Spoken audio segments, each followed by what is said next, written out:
తణుగుల దగ్గర ఉన్న check dam ని ఇలా దుండగులు బాంబులు పెట్టి బ్లాస్ట్ చేసిన దాని విషయంలో ఇవాళ కలెక్టర్ గారికి వచ్చి మేము రిప్రజెంటేషన్ ఇవ్వడం జరుగుతూ ఉంది. ఇలా అది బ్లాస్ట్ చేసిండు, దాన్ని ధ్వంసం చేసిర్రు అని మేము చెప్పుడు కాదు. ఇది పొలిటికల్ ఆరోపణ అసలే కాదు. ఇది ఎవరి ఆరోపణ? డైరెక్ట్ గా ఇరిగేషన్ డిఈ రవికుమార్ అనే వ్యక్తి జమ్మికుంట పోలీస్ స్టేషన్ లో వచ్చి పిటిషన్ ఇవ్వడం జరిగింది. ఈ చెక్ డ్యామ్ ని బ్లాస్ట్ చేసిర్రు, దీని దుండగులని వెంటనే పట్టుకొని అరెస్ట్ చేయండి అని డిఈ గారు ఇచ్చిండ్రు. ఇది మేమిచ్చింది కాదు, మేము చేసింది కాదు. ఇలా డిఈ అంటే ఎవరు? గవర్నమెంట్ అధికారి. గవర్నమెంట్ అధికారే ఇవాళ దాన్ని ధ్వంసం చేసిండ్రు అని చెప్పిన తర్వాత ఇలా ఇప్పటి వరకు కూడా ఇంకా యాక్షన్ తీసుకోకపోతే ఎట్లా అని మేము అడుగుతా ఉన్నాం. చాలా చాలా బాధ కలుగుతా ఉంది. ఇది మేము రాజకీయ పరంగా ఏ పార్టీని ఎవరిని కూడా మేము దూషించడం లేదు. మాకు కావాల్సింది మా నాయకుడు కేసీఆర్ గారు మాకు నేర్పించింది రైతులకి అండగా నిలబడాలి మనం కష్టకాలంలో ఉంటే అని మా నాయకుడు మాకు కేసీఆర్ గారు నేర్పించిండ్రు. ఇలా కేసీఆర్ గారు వందలాది చెక్ డ్యాంలు ఇవాళ ఈ రాష్ట్రంలో కట్టిండు. ఎందుకు కట్టిండు? రైతుల కోసము బాగుండాలి. ఆ చెక్ డ్యాం వల్ల నీళ్లు భూగర్భ జలాలు పెరుగుతాయి. ఇలా ఉన్నదాని కింద రైతులకి లాభం అవుతుంది, దాంతో పంట పెరుగుతుంది, దాంతో రైతు ఆర్థికంగా బలపడతాడు అని చాలా గొప్ప ఆలోచనతోని కేసీఆర్ గారు చెక్ డ్యాంలు కట్టడం జరిగింది. కానీ చెక్ డ్యాంలు ఈ విధంగా పేల్చేస్తే దీనికి ఎవరు బాధ్యులు? ఇలా ఎందుకు దీన్ని ఇంత సీరియస్గా కూడా తీసుకున్నామంటే మీ అందరు కూడా చెప్తా ఉన్నాను. ఇంతకుముందు మా మంత్రివర్యులు చెప్పినట్టు హుసేన్ మియా వాగు మీద ఉన్న భూజనపేట చెక్ డ్యాంని బాజాబ్తు జెలిటన్ స్టిక్స్ తోని దొరికితే వందలాది మంది రైతులే డైరెక్ట్గా వాళ్ళని పట్టుకొని పోలీసులకి పిటిషన్ ఇస్తే జనవరి 2024 నాడు పిటిషన్ ఇస్తే ఇప్పటిదాకా ఎఫ్ఐఆర్ కాలే. దాంట్లో పిటిషన్లో ఏమని ఇచ్చారు రైతులు? అధికార పార్టీ చెందిన అంటే కాంగ్రెస్ పార్టీకి చెందిన సారయ్య గౌడ్ గారు, సుధాకర్ రెడ్డి గారు ఇవన్నీ కూడా తీసుకొని వచ్చి పెట్టిండ్రు. ఇప్పటిదాకా ఎఫ్ఐఆర్ కూడా ఎందుకు కాలే? వాళ్ళని ఎందుకు అరెస్ట్ చేయలేదో చెప్పండి. ఎందుకు చేయలేదు దాని మీద? మీరు ఆ రోజు అక్కడ అరెస్ట్ చేసి ఉంటే వాళ్ళని ఇలా తణుగులలో ఈ విధంగా చెక్ డ్యామ్ అయ్యేది కాదు కదా. ఇలా చెక్ డ్యామ్ని ఇలా మీకు మళ్ళా మీ ద్వారా యావత్ తెలంగాణ ప్రజలందరికీ కూడా వినబడేలాగా మళ్ళొక్కసారి మీకు కూడా వీడియో చూపిస్తాం. ఇది మీరు క్లియర్గా చూడండి. ఇది నేను హైదరాబాద్లో కూడా మన ప్రెస్ మీట్లో చూపించిన, ఇలా కరీంనగర్ జిల్లాలో కూడా మళ్ళీ మీకు చూపించాలని నేను అనుకుంటున్నా. ఒక్కసారి మీరు చూడండి. ఇది నేను చెప్పించిన ఈ వీడియో నాకు కూడా పంపించింది వాళ్ళు, ఇదే కాంగ్రెస్ వాళ్ళే నాకు పంపించింది ఈ వీడియో. ఆనాడు పోయింది. ఇది చూడండి, దీంట్లో క్లియర్గా హోల్ కనబడుతుంది మీకు. దాని లోపల పూసలు పెట్టింది కనబడుతుంది, వైర్ కనబడుతుంది. క్లియర్గా అదే చెక్ డ్యామ్ అవుతుంది. ఇది అయిన తర్వాత దీని మీద ఎంక్వైరీ ఎందుకు చేయరు? ఎస్, దీని మీద వచ్చిన తర్వాత దీని మీద ఎంక్వైరీ చేయాలన్నా వద్దా ఒక్కసారి మీరు ఆలోచన చేయండి.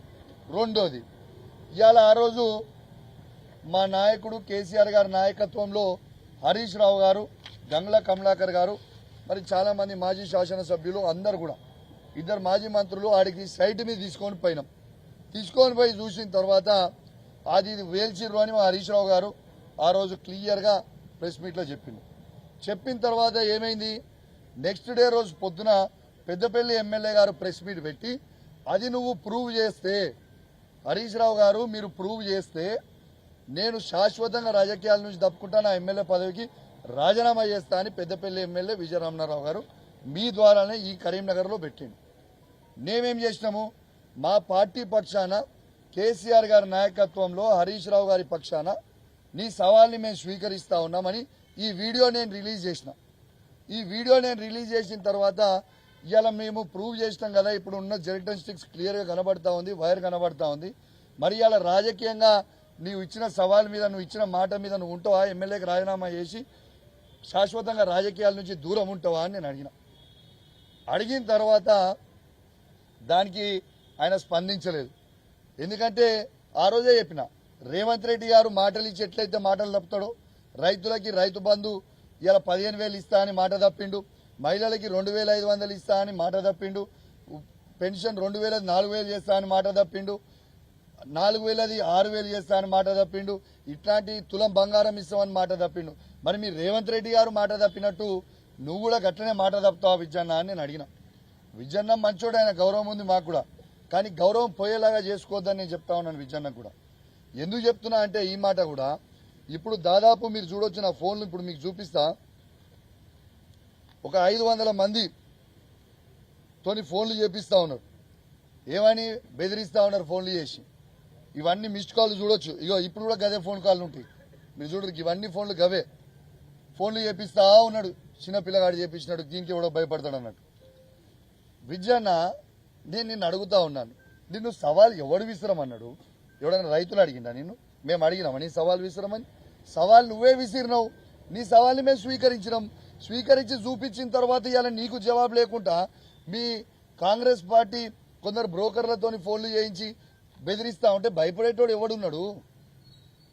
విజయన్న ఒకటి గుర్తుపెట్టుకో, మీ రేవంత్ రెడ్డికే నేను భయపడలే. మీ రేవంత్ రెడ్డినే నా ఎంటక బరాబర్ అని రోజు నిలదీస్తా ఉన్నా. ఈ బచ్చగాలు వాళ్ళు వీళ్ళు ఫోన్ చేస్తే మేము భయపడతాం అయింది. ఒక్కసారి మీరు ఆలోచన చేయండి విజయన్న గారు, ఇట్లాంటి చిల్లర పనులు బంద్ చేయరి. అదే మేము నువ్వు 55 ఏళ్ళు 60 ఏళ్ళు ఉంటావు. ఆ ఏజ్లో నీకే అంత తీటుంటే 40 ఏళ్ళ పిల్లగాని మరి నేను కూడా మరి నాకెంత తీటుంటుందో ఒక్కసారి ఆలోచన చేసుకో. నువ్వు ఇష్టం ఉన్నట్టు చేయదలుచుకుంటే నా ఇష్టం ఉన్నట్టు నేను కూడా చేస్తాను. రేపు నువ్వు ఇదే విధంగా మీరు కంటిన్యూ అయితే రేపు మా బీఆర్ఎస్ పార్టీకి మేము కూడా కాల్ ఇచ్చి మా హుజరాబాద్ నియోజకవర్గం నుంచి కావచ్చు, మీ పెద్దపల్లి నియోజకవర్గం నుంచి కావచ్చు, యావత్ తెలంగాణ నుంచి కావచ్చు, మా బీఆర్ఎస్ పార్టీ నాయకులు అందరూ కూడా ఫోన్ చేసి ఎప్పుడు రాజీనామా చేస్తున్నావు అని మేము అడిగిపించే పరిస్థితి తీసుకొచ్చుకోకు. ఉందాగా రాజకీయాలు చేయి, ఉందాగా ఉండు. నువ్వు సవాల్ విసిరినావు. నిన్ను ఎక్కడ కూడా నేను పర్సనల్గా విమర్శించలేదు, పర్సనల్గా మాట్లాడలేదు. నా నియోజకవర్గంలో నాకు సంబంధించిన రైతుల పక్షాన చెక్ డ్యామ్ అనేది బ్లాస్ట్ చేసిర్రు. ఆ చెక్ డ్యామ్ బ్లాస్ట్ చేయడం వల్ల రైతులకి నీళ్లు అనేది పోతే రైతులకు ఇబ్బంది పడతా.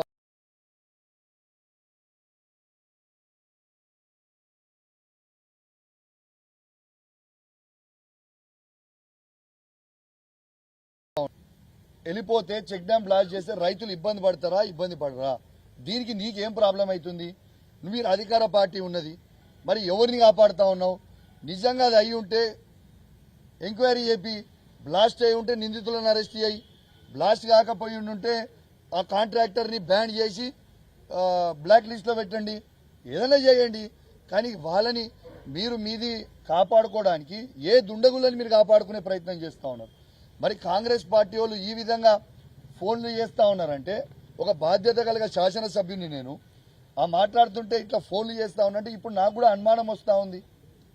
ఇది నిజంగా కాంగ్రెస్ పార్టీ వాళ్ళే వేల్చిర్రా, మరి విజయన్న అనుచరులే వేల్చిర్రా? ఖచ్చితంగా ఈ ఫోన్లు ఎవడైతే 300-400 ఫోన్ కాల్ ఎవడైతే చేసిండో వీళ్ళందరివి కూడా ఖచ్చితంగా ఫోన్ కాల్ రికార్డులు అన్నీ కూడా రేపు కేటీఆర్ గారిని, హరీష్ రావు గారిని తీసుకుపోయి, కమలాకర్ అన్న గారి తీసుకుపోయి ఖచ్చితంగా డీజీపీకి పిటిషన్ ఇస్తాం. ఇవన్నిటి మీద ఎంక్వైరీ చేయరి. వీళ్ళు ఎందుకు ఫోన్లు చేస్తుర్రు, దేనికి చేస్తుర్రు? మరి రైతులకి ఈ చెక్ డ్యామ్ ఉండు మీకు ఇష్టం లేదా? రైతులు బాగుపడు మీకు ఇష్టం లేదా? ఆలోచన చేయండి మీరు. కానీ ఇట్లాంటి చిల్లర పనులు బంద్ చేయరి. ఇది చెక్ డ్యామ్ ని బరాబర్ వీళ్ళు పూసలు పెట్టి మీకు చూపించిన బరాబర్ పేల్చిండ్రు. నేను చెప్తున్నా, ఇలా ఏ విధంగా అయితే తనుగుల చెక్ డ్యామ్ పేల్చిండ్రో, ఏ విధంగా అయితే భూజనపేట చెక్ డ్యామ్ ని ఏ విధంగా అయితే అడ్డంగా దొరికిర్రో 100కి 100% చెప్తున్నాం. కాళేశ్వరం సంబంధించిన మేడిగడ్డని కూడా బాంబ్ బ్లాస్ట్ చేసిండ్రు, బరాబర్ వీళ్ళే చేసిండ్రు. అది ఇవాళ రైతులది ఆ రోజేమో ఆడ ఓట్ల కోసం, మేడిగడ్డదేమో ఓట్ల కోసం పేల్చిర్రు. రేవంత్ రెడ్డి గారు ఆ రోజు ఓట్ల కోసం అది పేల్చిర్రు బాంబులు పెట్టి. ఇవాళ ఇక్కడేమో ఉష్కెదండా కోసం ఇది పేల్చిర్రు. ఏందన్నట్టు ఇది? ఎన్ని రోజులు పేల్చుకుంటూ పోతారు? ఇది ఏమి పద్ధతి అని మేము అడుగుతా ఉన్నాం. మేము ఖచ్చితంగా చెప్తా ఉన్నాం, ఈ ప్రభుత్వాన్ని చెప్తా ఉన్నాం, ఇది రాజకీయానికి అతీతంగా చెప్తా ఉన్నాం. ఇది ఎటువంటి రాజకీయాలు లేవు. మరి కాంగ్రెస్ పార్టీ వాళ్ళు దీని మీద ఎంక్వైరీ చేసి ఇమ్మీడియట్ గా చెప్పాలి. సరే, మీరన్నే విధంగానే 100కి 100% బ్లాస్ట్ చేసిర్రు. మీరన్న విధంగానే ఒక నిమిషం నిజం అనుకుందాం. మరి ఆ కాంట్రాక్టర్ ఎవరు? మంత్రి పొంగిలేటి శ్రీనివాసరెడ్డి, రాఘవ కన్స్ట్రక్షన్స్ కాంట్రాక్టర్.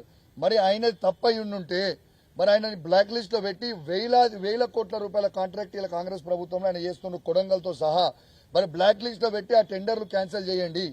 టెండర్లు క్యాన్సిల్ చేసి చేయండి. ఎందుకు చేయరు? మరి మీ నోటికొచ్చినట్టు మీరు మాట్లాడితే ఎవరు ఊరుకుంటారు? ఒకటే గుర్తుంచుకోర్రి, నేను అందరు కూడా చెప్తా ఉన్నాను, దీంట్లో రాజకీయాలు అవసరం లేదు, పిచ్చి పిచ్చి పనులు చేయాల్సిన అవసరం లేదు. ఇది రైతులకి నష్టం జరిగింది, రైతులు చాలా ఇబ్బంది పడతా ఉన్నారు. రైతులని ఆదుకోవాల్సిన బాధ్యత మనందరి మీద ఉన్నది. మనందరం కూడా బాధ్యత కలగ శాసనసభ్యులము, ఇది కూడా గుర్తుపెట్టుకోవాలి. ఇంకోటి కూడా చెప్తా ఉన్నాను, ఇక్కడ ఉన్న పార్లమెంట్ సభ్యులు కూడా నేను చెప్తా ఉన్నాను బండి సంజయ్ గారికి. బండి సంజయ్ గారు కూడా తణుగుల రైతులు ఓట్లేస్తే నేను ఎమ్మెల్యే అయినా, తణుగుల రైతులు ఓట్లేస్తే బండి సంజయ్ గారు ఎంపీ అయినరు. మరి మీకు బాధ్యత లేదా? ఇలా కేంద్ర హోంశాఖ మంత్రి మీరే ఉన్నారు. ఇలా ఖచ్చితంగా సిబిఐ ఎంక్వైరీ ఈ చెక్ డ్యాం బ్లాస్ట్ మీద మీరు ఏపీయండి. ఎందుకు ఏపీయరు? దేనికోసం ఏపీయర్ అని చెప్పి నేను బండి సంజయ్ గారిని కూడా అడుగుతా ఉన్నాను. మీరు లెటర్ రాసిరు, మీరు కూడా చాలా బాధాకరం. లెటర్ దేనికి రాసిరు? ఇలా ఈ క్వాలిటీ మంచిగా లేదని. ఇంకోటి విచిత్రమైన ముచ్చట ఏంటంటే 2021లో ఈ చెక్ డ్యామ్ స్టార్ట్ అయింది, 2024లో ఈ చెక్ డ్యామ్ కంప్లీట్ అయింది. ఈ చెక్ డ్యామ్ కంప్లీట్ అయితే ఈ చెక్ డ్యామ్ కి విజిలెన్స్ రిపోర్టు చాలా అద్భుతంగా ఉన్నది. చెక్ డ్యామ్ మంచి క్వాలిటీతో కట్టిరని ఈ కాంగ్రెస్ ప్రభుత్వంలో ఉన్న విజిలెన్స్ టీమే దానికి రిపోర్ట్ ఇచ్చిర్రు. దాన్ని మంచిగా ఉన్న తర్వాత కాంగ్రెస్ ప్రభుత్వం రిపోర్ట్ ఇచ్చిన తర్వాత, విజిలెన్స్ రిపోర్ట్ ఇచ్చిన తర్వాత ఇవాళ మానేర్ డ్యాంలు 14 గేట్లు తెరిచి లక్ష క్యూసెక్ల నీళ్లు దాని మీద నుంచి పోయినా ఏం కాకపోయినా ఆ రోజు చెక్ డ్యామ్ అద్భుతంగా ఉన్నా ఇవాళ ఆ చెక్ డ్యాము అసలు వరదలు లేవు, వర్షాలు లేవు, ఏమీ లేవు. ఎట్లా లేచిపోతుందండి? నాకు అర్థం కాదు. ఉట్టిగానే లేచిపోతుందా? దీనికి ఇది బ్లాస్ట్ చేసిరని మొత్తం ఆ గ్రామస్తులకు తెలుసు, విద్యనకు తెలుసు, అక్కడ ఉన్న కాంగ్రెస్ పార్టీ నాయకులకు తెలుసు, ఇటున్న మా సైడ్ ఉన్న బీఆర్ఎస్ పార్టీ నాయకులకు తెలుసు, ప్రజలందరికీ కూడా తెలుసు అది బ్లాస్టింగ్ చేసిరని. ఖచ్చితంగా దాని మీద సీరియస్ యాక్షన్ తీసుకోవాలి, ఎంక్వైరీ చేయాలి. వీళ్ళకి బ్లాస్టింగ్ చేసిరని ఇంత ఖచ్చితంగా సీరియస్ గా తీసుకోవడానికి కారణం మళ్ళీ చెప్తా ఉన్నాను, ఎలక్షన్ల కోసం మేడిగడ్డ బ్లాస్టింగ్ చేసిర్రు, ఇలా ఉష్క కోసము భూజనపేటది బ్లాస్టింగ్ చేస్తూ దొరికిపోయారు అడ్డంగా, ఇలా తణుగులది బ్లాస్టింగ్ చేసిర్రు. అంటే ఈ చెక్ డ్యాంలన్నీ ఇప్పుడు పైన ఇప్పుడు 23 చెక్ డ్యాంలు పైన కొన్ని అన్ని చెక్ డ్యాంలు ఇట్లనే బ్లాస్టింగ్ చేయనియా? యాక్షన్ తీసుకోవద్దా? రైతుల మీద ప్రేమ లేదా మీకు? కాబట్టి చెప్తా ఉన్నాను, పిచ్చి పిచ్చి సాష్టాలు చేయకుండా చేయర్రి. రెండోది కూడా చెప్తాను, నేను కూడా హెచ్చరిస్తా ఉన్నాను, కాంగ్రెస్ కార్యకర్తలు కూడా హెచ్చరిస్తా ఉన్నాను, బిడ్డ మీరు పిచ్చి పిచ్చి సాష్టాలు చేసి ఈ ఫోన్లు చేస్తే బరాబర్ వస్తాం, బరాబర్ రైతుల కోసం నిలబడతాం, బరాబర్ రైతు కోసం కొట్లాడతాం.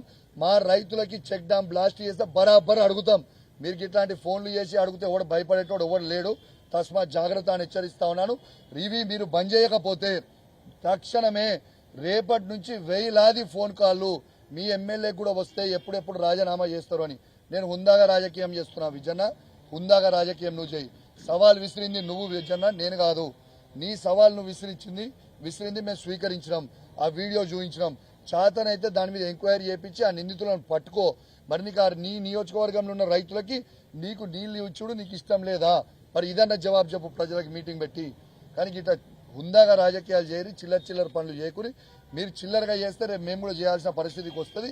మా 60 లక్షల మంది బీఆర్ఎస్ పార్టీ కార్యకర్తలు అందరు కూడా విజయన నీ సెల్కి ఫోన్ చేసి అడగాల్సిన పరిస్థితి వస్తుంది, మరి ఏమైంది, ఎప్పుడు రాజీనామా చేస్తున్నావు అని. తస్మాత్ జాగ్రత్త అని హెచ్చరిస్తా ఉన్నాను. పిచ్చి పిచ్చి సాష్టాలు చేయకుని రైతులకి అండగా నిల్చోండి. మీకు చెక్ డ్యాంలు కట్ట చేత కాదు, ఒక ప్రాజెక్ట్ కట్ట చేత కాదు, మీకు ఒక పని చేయ చేత కాదు, విధ్వంసం చేసుడు చేతనవుతుంది. అది మీ రేవంత్ రెడ్డి స్టైలు, మీ రేవంత్ రెడ్డి నేర్పించిన స్టైలు.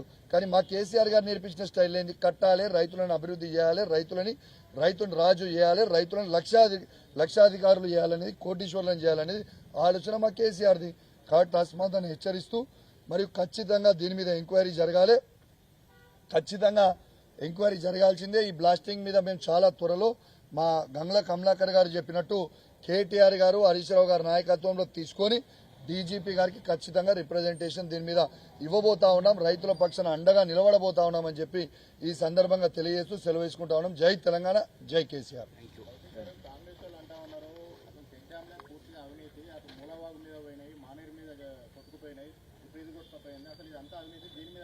భాస్కర్ గారు, అసలు నీకు ఒక్కటే సింపుల్ చెప్తున్నా, వాళ్ళు సిబిఐ ఎంక్వైరీ ఆల్రెడీ కాళేశ్వరం మీద వేసుకొని నేను ఒక్కటే అడుగుతున్నా, మరి దీనికి జవాబు ఏం చెప్తారు? ఇది పూస క్లియర్ కనబడతా ఉంది మీకు, చూడండి దీంట్లో. ఇది అక్కడి నుంచి నాకు కాంగ్రెస్ పార్టీ నాయకులు పంపించిన వీడియోనే, వెరీ వెరీ క్లియర్. ఇంతకు ముందు కూడా పూసలతోని భూజనపేట దగ్గర రెడ్ హ్యాండెడ్ గా పూసలతోని మన జెలిటన్ స్టిక్స్ తోని రైతులు పట్టుకొని కంప్లైంట్ ఇచ్చారు కదా వాడు వేలుస్తున్నారని. దీని మీద బట్టలు ఎందుకు చింపుకుంటారు కాంగ్రెస్ వాళ్ళు? ఎంక్వైరీ చేయరి. కాంట్రాక్టర్ తప్ప అయి ఉంటే మన బ్లాక్ లిస్ట్ లో పెట్టుర్రి, వద్దంటలేం కదా. ఇలా కాంట్రాక్టర్ ఎవడైనా తప్పు ఉంటే మన బ్లాక్ లిస్ట్ చేయరు, మన జైల్లో పెట్టుర్రి. మేము వద్దంటలేము, వాళ్ళు జైల్లో పెట్టుర్రి. బ్లాస్ట్ చేసి ఉంటే వాడిని నిందురు జైల్లో పెట్టుర్రి. ఏది చేయకుండా ఉట్టుగానే కూర్చొని ఒకరి మీద ఒకటి నూక్కునుడేంది?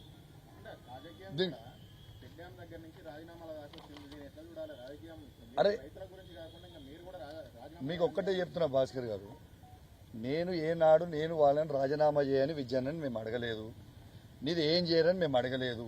మేము వెరీ క్లియర్గా మేము అడిగింది ఏంది, ఈడ బ్లాస్ట్ జరిగింది, దీని మీద ఎంక్వైరీ చేయండి అని మేము అడిగినాం. నువ్వు ప్రూవ్ చేస్తే నేను రాజీనామా చేస్తా, నువ్వు ఒక్కడు కూడా చూపించగలుగుతాయి అని అన్నాడు. నేను అనలే కదా, రైతులు అడగలే కదా, విజయన్ననే అడిగిండు కదా. విజయన్న అడిగిన దానికి మేము ప్రూఫ్ చూపించినాం, రాజీనామా చేయమంటున్నాము. ఇక రాజీనామా చేస్తాడా లేకుంటే వాళ్ళు రేవంత్ రెడ్డి మాట తప్పినాడు తప్పుతాడా, తప్పుకొని దానికి ప్రజలు కూడా చూస్తూ దాని ప్రజలు ఖచ్చితంగా టైం వచ్చినప్పుడు నిర్ణయిస్తారు దాని మీద. మేము రైతుల మీద ప్రేమతోని మాత్రమే మేము కొట్లాడుతున్నాం అని చెప్పి సందర్భంగా తెలియజేస్తూ సెలవు తీసుకుంటున్నాం.